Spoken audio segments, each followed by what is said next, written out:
Hey there, how's it going? It's me, Commandant Franz, and I'd like to talk about two different theories that I have about the Legend of Zelda timeline and the Breath of Wild placement in that timeline. So, first, I want to talk about the way that time travel works in the Legend of Zelda series. Now, if you're not familiar with it, there is a timeline split in this series. So, at one point, Link does some time travel, which causes the timeline to split. And then also in one of the timelines, he loses, and that also causes the timeline to split. But then Breath of the Wild, it's not really clear which timeline it's in. There's a bunch of theories about it. The general consensus seems to be that it's kind of in all the timelines somehow, though I haven't seen a good explanation for how that is. It just is. But anyway, I'd like to explain my theory on it a little bit. Now, if you don't know, normal time travel goes something like this. So we've got our timeline, and we've got our time traveler, and he goes along the timeline until, let's say right here, he decides he wants to time travel.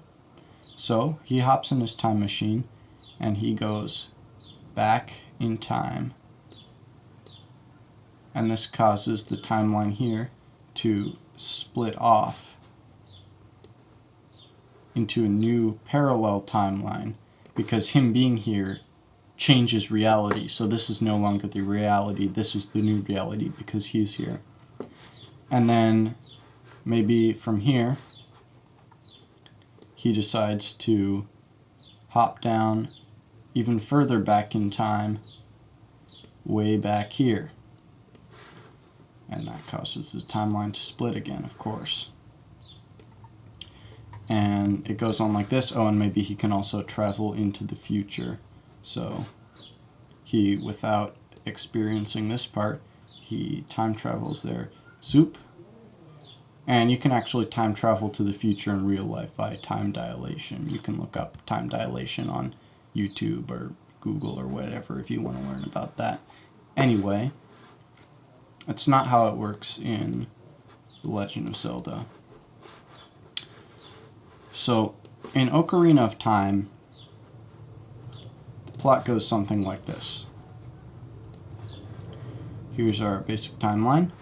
So, Link is going along, la la la la la la la, until here he, spoilers obviously, so here he decides to pull the Master Sword from its pedestal, but he's a child, so he's too young to be the hero of time. So what happens is that here he falls asleep. So this is a 7-year period. This timeline is not going to be to scale, but this is a 7-year period where he is just asleep. Sleep. Boom. Okay. He's asleep during that time. Actually, you can get the idea. That might get in the way later. Anyway, he's asleep during this time. And then he goes here. But then there are parts in the adventure where you have to time travel back in time to do certain things. For example, there's the Spirit Temple where you have to go back in time to access part of it, and then you get a certain gauntlet that allows you to push a block that lets you into a second part of the temple that you do when you're an adult over here. So, how does this work? If this were normal time travel, what would happen is he would go back here, and that would cause the timeline to split off here.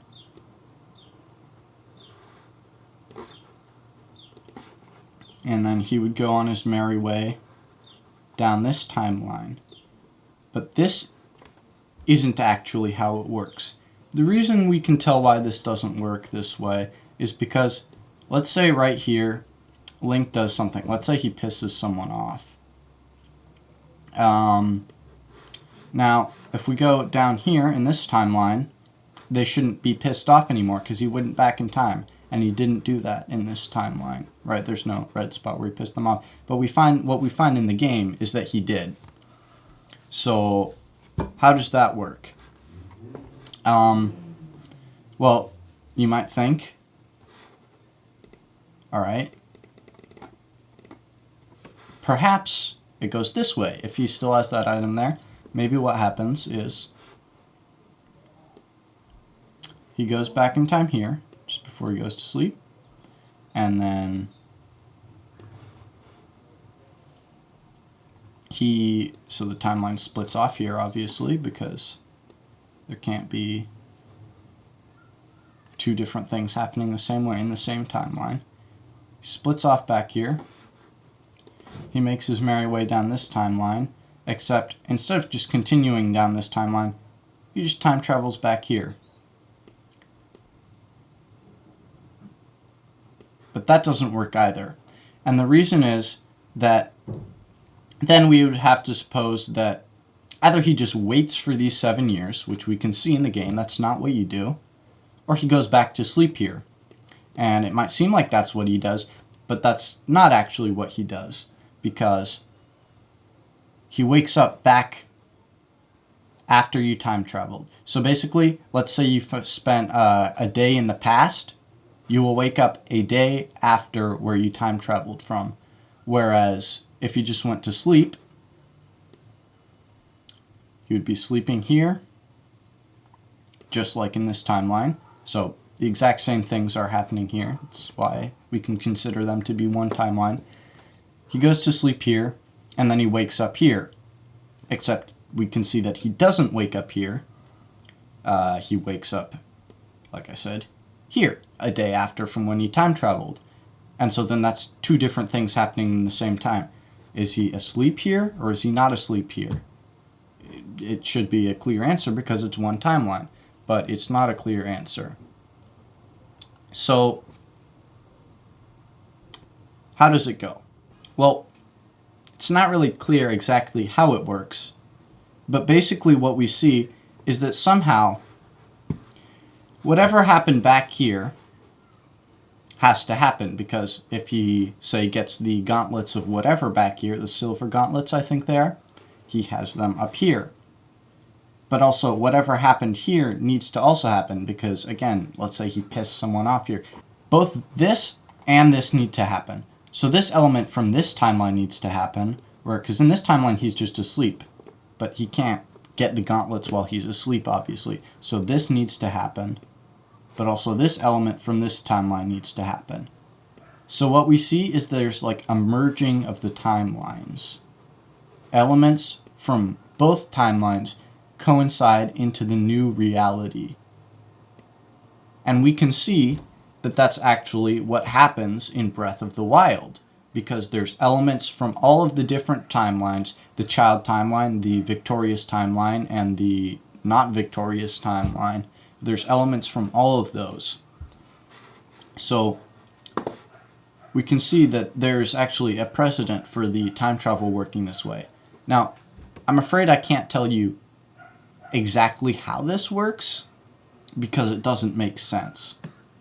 All I'm saying is that there's a precedent for it not making sense. It's not just Breath of the Wild that did this.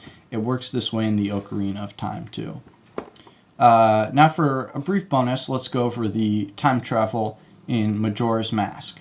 So basically,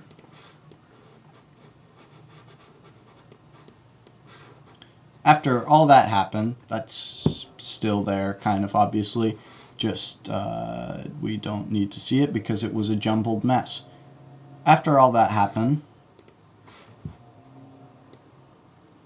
all the way back here, this is sleepy time. Link decides to go way back, I think before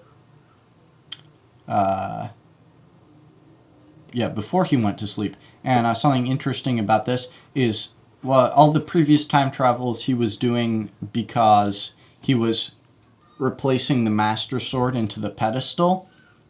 So it was kind of like reverse sleeping. So it was just sending him back to right before he went to sleep. But this time it's by Princess Zelda playing the Song of Time. So that actually has the power to send him back even before that. And what happens here is that, oh, quick side note, it's interesting how in the game Link's body doesn't actually travel, only his mind travels. Because when you go back in time, you're in your child body, but obviously you have the memories of what happened in the future, otherwise you wouldn't know what to do. You wouldn't like know to go to the spirit temple and do all that stuff. So it's only his mind that travels. So that's also something that's different from typical time travel. Yeah, so heads over here, and once he's back here, he averts all of this from ever happening, all of the problems. And so basically here he actually does create a new timeline that we can see very clearly is a new timeline that he just continues down. And this is the child timeline. Also, the timeline, like I said, splits up here because there's a version where he does not defeat Ganon because the games didn't make sense in the order, I guess. And Nintendo was like, okay, how can we do this? Oh, let's just say there was a version where he didn't defeat Ganon, and that's the timeline where all these go. All right. But this is an actual timeline caused by actual time travel rather than just, yeah, that's an alternate reality that happened. You know, okay. So, and this time it does very clearly create a new timeline. So, hits down here, and this is where Majora's Mask happens. Like I was saying, let's talk about the time travel in that. So in Majora's Mask, there's two ways you can travel. You can travel into the future, and you can travel into the past. And like I already said, future time travel, perfectly fine. You can actually do that in real life. Past time travel,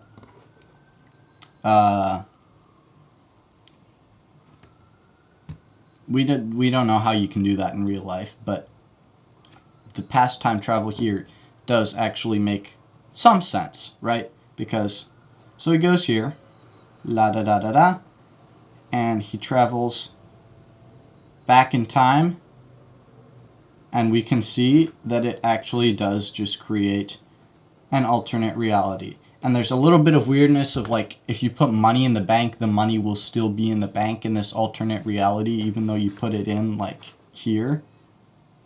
But that's just a game mechanic because they want you to be able to keep your money, not actually a logical thing. So yeah, that time travel makes a lot more sense. So that is my theory on the Breath of the Wild placement in the timeline and how it makes somewhat more sense than you might have thought. Now,